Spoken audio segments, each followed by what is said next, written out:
किसी शहर के रेलवे स्टेशन पर एक भिखारी रहता था। वो वहां आने जाने वाली रेलगाड़ियों में बैठे यात्रियों से भीख मांगकर अपना पेट भरता था। एक दिन जब वह भीख मांग रहा था तो सूट बूट पहने एक लंबा सा व्यक्ति उसे दिखा। उसने सोचा कि यह व्यक्ति बहुत अमीर लगता है, इससे भीख मांगने पर यह मुझे जरूर अच्छे पैसे देगा। वह उस लंबे व्यक्ति से भीख मांगने लगा। भिखारी को देखकर उस लंबे व्यक्ति ने कहा, तुम हमेशा मांगते ही रहते हो, क्या कभी किसी को कुछ देते भी हो? भिखारी बोला, साहब मैं तो भिखारी हूं, हमेशा लोगों से मांगता ही रहता हूं, मेरी इतनी औकात कहां कि किसी को कुछ दे सकूं। लंबा व्यक्ति बोला, जब किसी को कुछ दे नहीं सकते तो तुम्हें मांगने का भी कोई हक नहीं है। मैं एक व्यापारी हूं और लेन देन में ही विश्वास करता हूं। अगर तुम्हारे पास मुझे कुछ देने को हो तभी मैं तुम्हें बदले में कुछ दे सकता हूं। इतना कहने के बाद वह लंबा आदमी ट्रेन में बैठकर चला गया। इधर भिखारी उसकी कही गई बात के बारे में सोचने लगा। उस लंबे व्यक्ति के द्वारा कही गई बात उस भिखारी के दिल में उतर गई। वह सोचने लगा कि शायद मुझे भीख में अधिक पैसा इसीलिए नहीं मिलता क्योंकि मैं उसके बदले में किसी को कुछ दे नहीं पाता हूं। लेकिन मैं तो भिखारी हूं, किसी को कुछ देने लायक भी नहीं हूं। लेकिन कब तक मैं लोगों को बिना कुछ दिए केवल मांगता ही रहूंगा? बहुत सोचने के बाद उस भिखारी ने निर्णय किया कि जो भी व्यक्ति उसे भीख देगा उसके बदले में वह भी उस व्यक्ति को कुछ जरूर देगा। लेकिन अब उसके दिमाग में यह प्रश्न चल रहा था कि वह खुद भिखारी है तो भीख के बदले में वह दूसरों को क्या दे सकता है। इस बात को सोचते हुए 2 दिन हो गए, लेकिन उसे अपने प्रश्न का कोई उत्तर नहीं मिला था। तीसरे दिन जब वह स्टेशन के पास बैठा हुआ था तभी उसकी नजर कुछ फूलों पर पड़ी जो स्टेशन के आसपास के पौधों पर खिल रहे थे। उसने सोचा, क्यों ना मैं लोगों को भीख के बदले कुछ फूल दे दिया करूं। उसको अपना यह विचार अच्छा लगा और उसने वहां से कुछ फूल तोड़ लिए। अब वह ट्रेन में भीख मांगने पहुंचा। अब जब भी कोई उसे भीख देता तो उसके बदले में वह भीख देने वाले को कुछ फूल दे देता। उन फूलों को लोग खुश होकर अपने पास रख लेते थे। अब भिखारी रोज फूल तोड़ता और भीख के बदले में उन फूलों को लोगों में बांट देता था।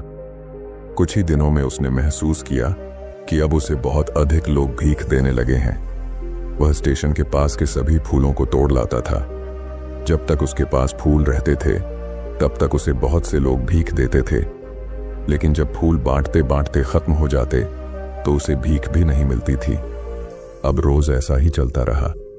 एक दिन जब वह भीख मांग रहा था तो उसने देखा कि वही लंबा व्यक्ति ट्रेन में बैठा है जिसकी वजह से उसे भीख के बदले फूल देने की प्रेरणा मिली थी। वह तुरंत उस व्यक्ति के पास पहुंच गया और भीख मांगते हुए बोला, आज मेरे पास आपको देने के लिए कुछ फूल हैं, आप मुझे भीख दीजिए तो बदले में मैं आपको कुछ फूल दूंगा। उस लंबे व्यक्ति ने उसे भीख के रूप में कुछ पैसे दे दिए और भिखारी ने कुछ फूल उसे दे दिए। उस लंबे व्यक्ति को यह बात बहुत पसंद आई।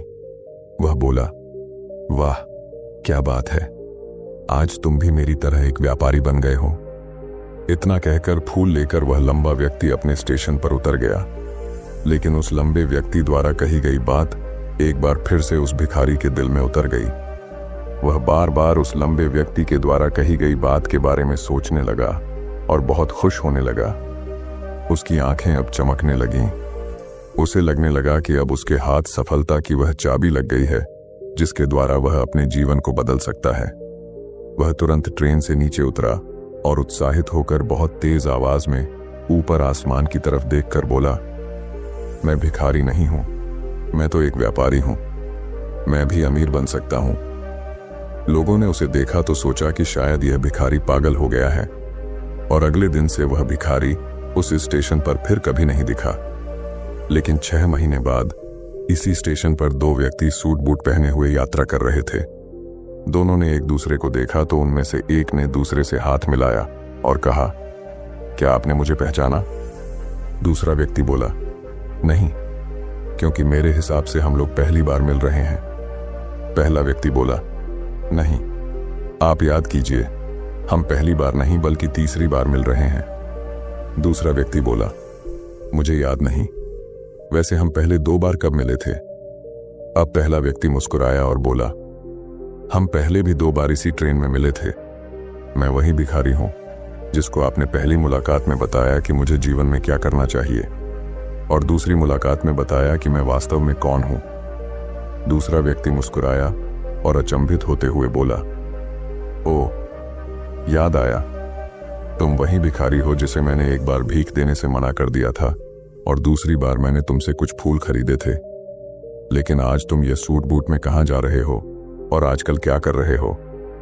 तब पहला व्यक्ति बोला, हाँ, मैं वही भिखारी हूं, लेकिन आज मैं फूलों का एक बहुत बड़ा व्यापारी हूं और इसी व्यापार के काम से ही दूसरे शहर जा रहा हूं।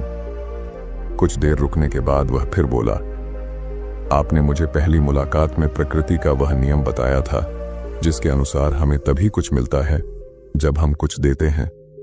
लेन देन का यह नियम वास्तव में काम करता है।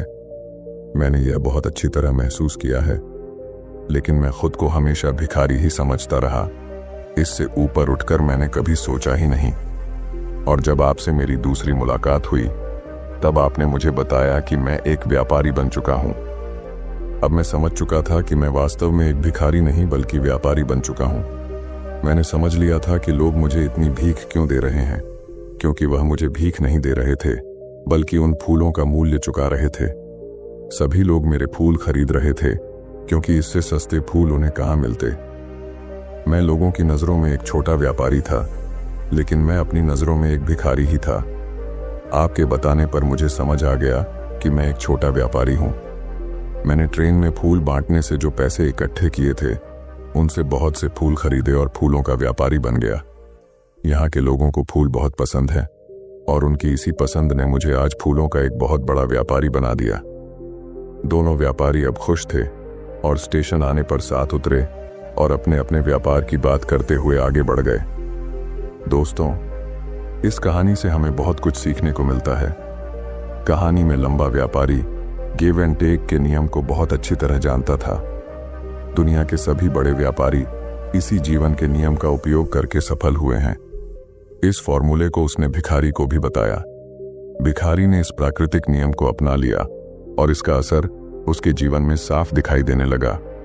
उसने अपनी सोच बदली और उसकी जिंदगी बदल गई। यह कहानी हमें बताती है कि हम यदि अपनी सोच बदल लें तो कुछ भी हासिल किया जा सकता है। यदि